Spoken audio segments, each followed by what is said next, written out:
I think about him every day. He in his 20s, he had the problems, and God, I put him in rehab so many times. For years, fans of Pawn Stars only knew two Harrison men, Rick and his son Corey, haggling over gold chains and vintage guitars on TV.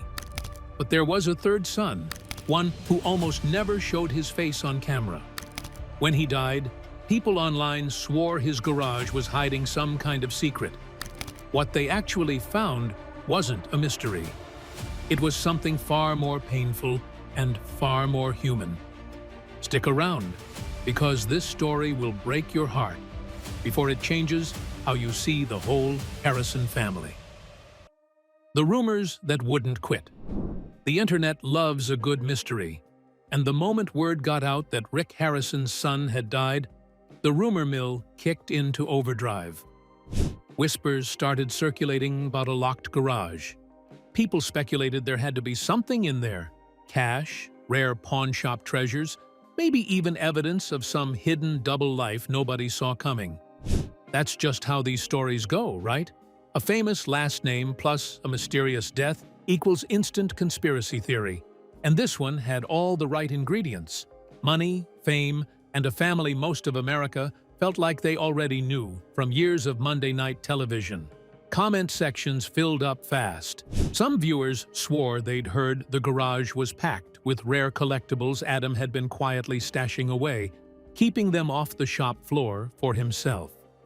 Others speculated about hidden debts, secret business deals gone wrong, even whispers of a falling out with his father that the cameras never showed. None of it held up. None of it was ever confirmed by police, by the coroner, or by anyone in the Harrison family itself. It was the internet doing what the internet does best, filling in silence with speculation. Except this time, the truth wasn't a twist. It wasn't a reveal built for a dramatic YouTube thumbnail. When people finally learned what was actually behind the speculation, it wasn't treasure and it wasn't scandal. It was grief. Real, raw, and painfully ordinary grief. The kind that doesn't care how much money your family has or how many television cameras have ever pointed at you. The truth, as it turned out, was so much heavier than any rumor could have been. So who was this son that almost nobody had ever heard of? And why did his story get buried under years of pawnshop fame? That's where we have to start. The son who stayed off camera. If you've watched even a handful of Pawn Stars episodes, you know the cast by heart. There's Rick, the sharp-eyed dealmaker with an answer for everything. There's Corey, his son and business partner, known to fans as Big Hoss, always ready with a joke or a lowball offer. And there's Chumley, Corey's childhood best friend, who somehow became the show's breakout star, turning a pawn shop employee into a household name.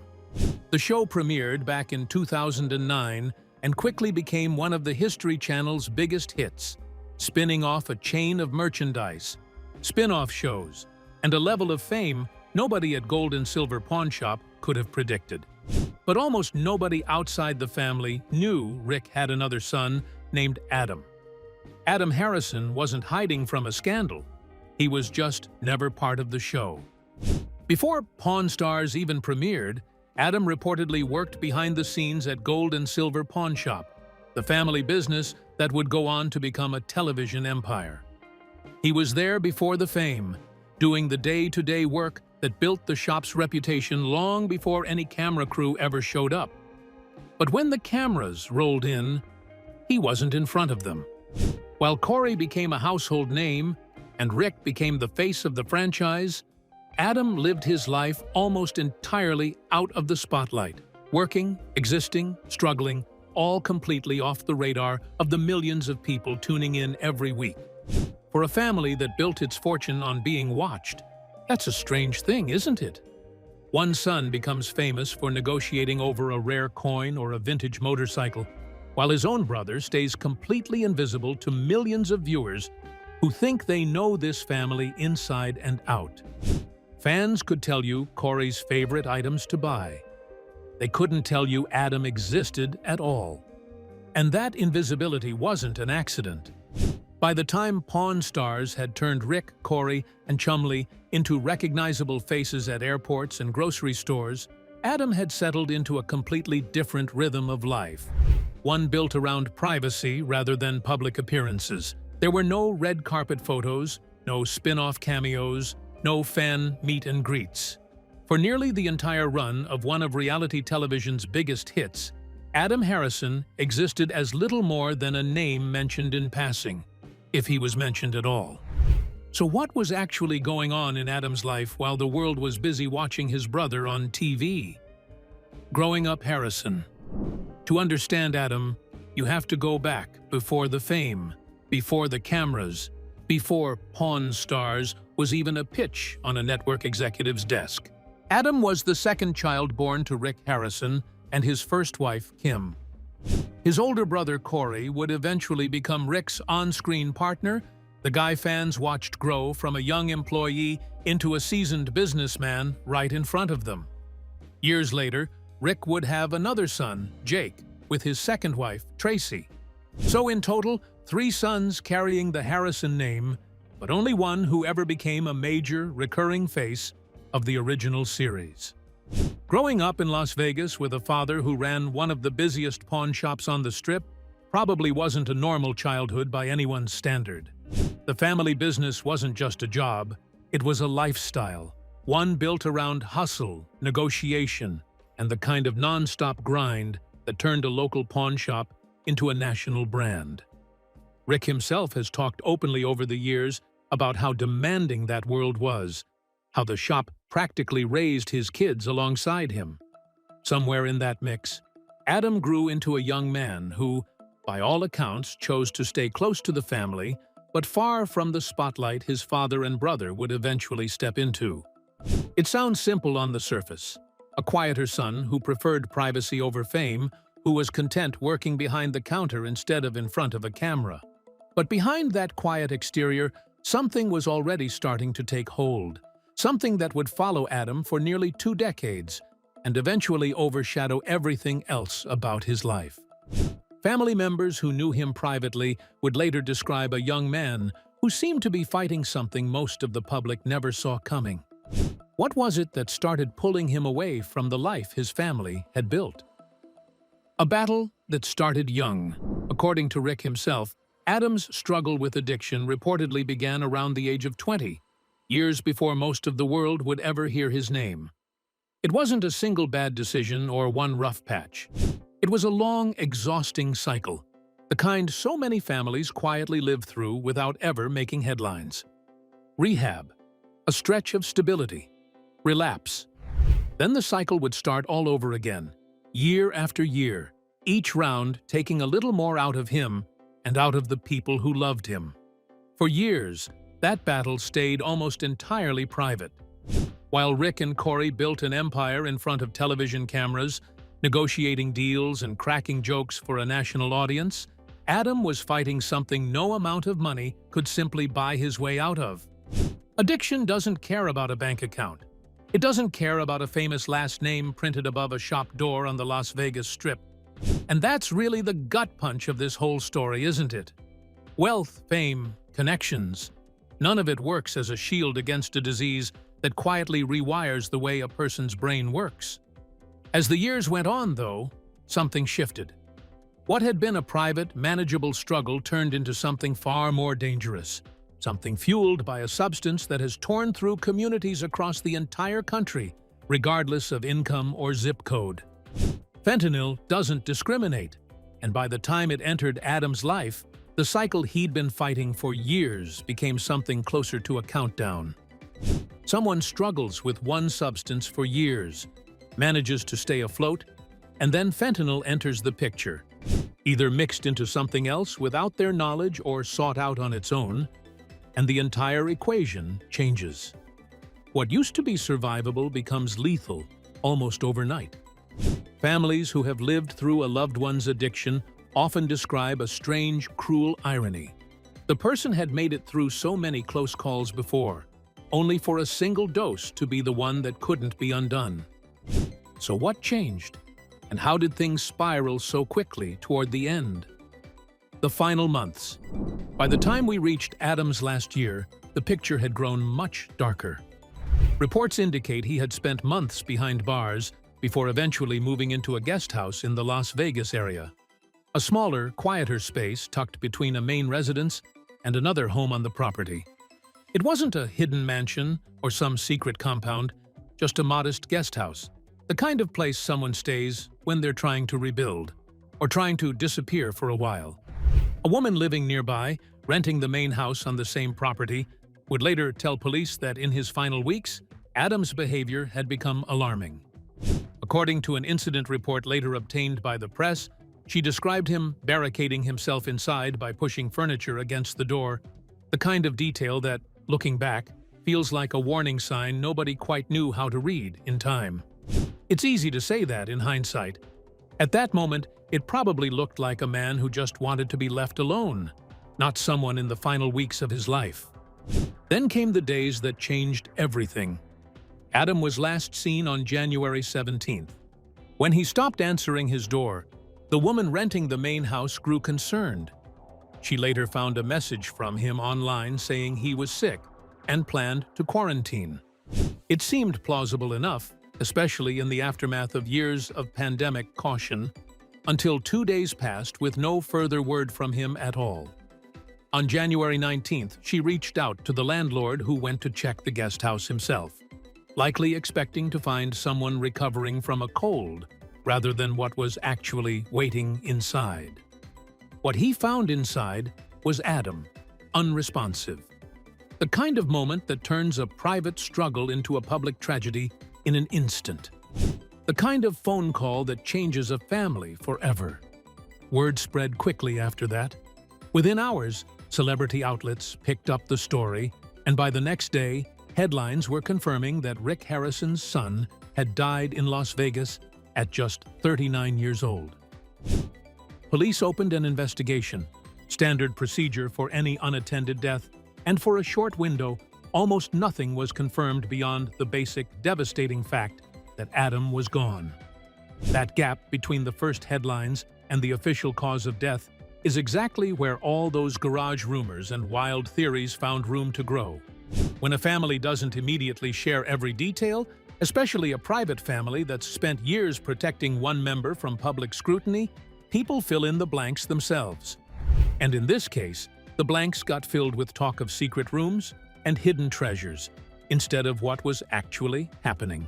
A grieving father, still learning the details of his own son's death alongside the rest of the world. So what exactly took Adam Harrison's life? The truth behind the headlines.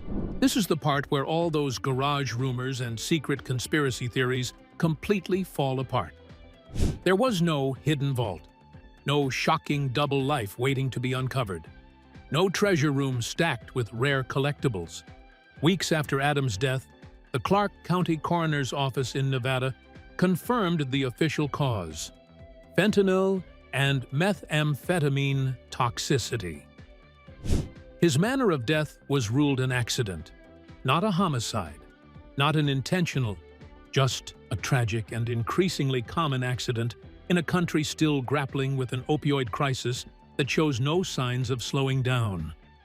Rick himself confirmed to the press that fentanyl had taken his son's life, and he didn't hold back his frustration about it either, pointing to the broader fentanyl crisis sweeping across the country and calling for it to be taken far more seriously. Rick criticized what he described as the unchecked flow of fentanyl across the border and called for stronger action. It's worth sitting with that fact for a second. Fentanyl is so potent that an amount smaller than a few grains of salt can be lethal, depending on a person's size and tolerance. It doesn't care about fame, family fortune, or last names printed on a pawn shop sign in Las Vegas. For a family whose entire public identity revolves around appraising the value of things, the real story turned out to have nothing to do with objects at all. No item found in that guest house, no rumored contents of a garage could ever explain what happened. Only the coroner's report could, and it told a story far more common and far more devastating than anything the internet had dreamed up. And it's a story playing out in households across the country, far beyond Las Vegas, and far beyond any famous last name. Fentanyl remains a major driver of the U.S. overdose crisis, although national overdose deaths began declining in 2024 after years of increases. Adam wasn't an isolated case or some strange outlier. He was one of tens of thousands of people whose lives were cut short by a substance crisis that rarely makes the news unless the person involved happens to have a recognizable name attached to it. That's part of what makes this story land so differently once you know the truth. It's not really about a celebrity family at all. It's about how thin the line has become between an ordinary Tuesday and an unimaginable loss. So if the garage never held a secret, what did the family actually do with their grief once the truth came out? Grief, grit, and what came after. When the news broke, tributes poured in from every direction. Rick posted a photo of himself with Adam, writing that his son would always be in his heart. Corey shared an old childhood photo of the two of them, captioning it with the kind of raw simplicity that only real grief produces. Even Donald Trump Jr. left a comment offering his condolences on Rick's post, a small reminder of just how far this story traveled beyond Las Vegas and beyond the world of pawn shops and reality television. Fans flooded the comments too, many of them admitting they had no idea Rick even had another son. That's a strange kind of grief to witness from the outside. People mourning someone they never knew existed until the moment they learned he was gone. It said everything about how private Adam had kept his life, and how much the family had shielded him from the exact kind of fame that defined the rest of them. But Rick didn't stop at mourning. In the months that followed, he began speaking more openly in interviews about the fentanyl crisis, using his platform to push for more urgent action and greater awareness around a substance epidemic that has quietly devastated families across every income bracket in America. For a family that built its name on buying and selling other people's stories, Rick chose to use his own family's pain to warn others, hoping that somewhere out there, another father might catch the warning signs a little sooner than he did. In 2025, Rick said the show was no longer under contract with history and had entered an indefinite hiatus, a fact that only adds another layer to this story. The show that once brought this family into millions of living rooms every week has stepped back, leaving Rick and Corey to navigate life and grief, largely outside the format that made them famous in the first place. In a strange way, Adam's death and the show's quiet fade happened in the same stretch of time, as if the cameras themselves knew it was time to let this family simply be a family for a while. That's the real story behind the headline. Not a garage full of secrets, but a family forced to confront one of the most devastating public health crises of our time, right inside their own home, far from any camera crew or scripted storyline. It's a reminder that even the families we think we know best are usually only showing us a fraction of the full picture. And perhaps that's why the garage rumors were so misleading in the first place. People were looking for something dramatic, because they expected a dramatic answer. They expected the kind of revelation that could be packaged into a headline and explained in a few seconds. But real life rarely works that way. Sometimes there isn't a shocking secret waiting behind a locked door. Sometimes there is simply a person who was struggling, a family that couldn't save him, and a loss that no amount of television fame could make easier to understand. Adam's story became public because of his father's fame, but the pain behind it was painfully ordinary. And that may be the hardest part of all to accept. So no, there was never a hidden treasure or scandal waiting behind that garage door. Just a father's heartbreak and a warning wrapped in tragedy. Adam Harrison's story is a reminder that no amount of fame can outrun addiction, and that the quietest family members often carry the heaviest weight. If this story moved you, stick around, because our next video digs into another celebrity family secret you definitely didn't see coming. Hit subscribe so you don't miss it.